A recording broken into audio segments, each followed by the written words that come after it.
ဒီတခင်ကတော့သူ့ကြောင်လေးကိုကိုဘလို့စောင်းရှောက်အောင်လဲဆိုတာတင်မိခဲ့ပါတယ်ဒါပေမဲ့အရာအလုံးကထင်တယ်လို့ဖြစ်မလာခဲ့ပါဘူးတခင်ဖြစ်သူက3ရက်ကြာခီးထွက်ဖို့ရှိတာကြောင့်သူ့ကြောင်လေးကိုအသက်ရှင်ရက်တည်ရအတွက်ကျွမ်းကျင်မှုတချို့တင်ပေးဖို့ဆုံးဖြတ်လိုက်ပါတယ်ပထမဆုံးအနေနဲ့ရေဆိုင်တောက်လို့ရအောင်ဘုံမိုင်ကောင်းကိုဘလို့ဖွင့်ရမလဲဆိုတာတင်မိလိုက်ပါတယ်ကြောင်လေးကချက်ချင်းဆိုလို့တက်သွားခဲ့ပေမဲ့ခဏကြာမှပဲမိဖို့ကြောင်တစ်ခုလုံးရေကြီးသွားပါတယ်ဘာလို့လဲဆိုတော့ကြောင်လေးကဖွင့်အောင်မဖွင့်တတ်ပြီးပြန်မိဖို့ကြတော့မတက်လို့ပါအဲ့ဒီနောက်မှာတော့တခင်ဖြစ်သူကကြောင်လေးအမောင်ကြောက်မှစိုးရင်တာနဲ့မိကလုတ်ဖွင့်နေလေးကိုထပ်တင်ပေးလိုက်ပြန်ပါတယ်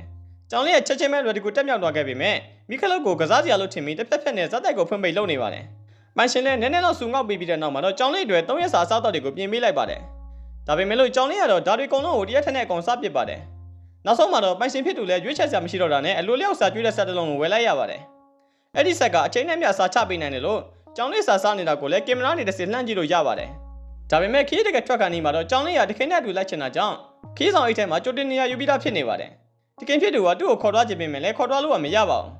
။ဒါနဲ့သူ့ကိုနည်းနည်းတော့ချော့မြူနေတော့မှပဲအစာကျွေးဆက်စီကနေအတန်မြချလာပါတယ်။ကျောင်းလေးကဒီအတန်ကိုကြားလိုက်တဲ့အခါမှာတော့သူကချက်ချင်းကိုပြစ်ထွက်သွားပြီးတခင်ကိုရောခီးထွက်ဖို့ကိစ္စကိုပါမိတ်သွားပါတော့တယ်။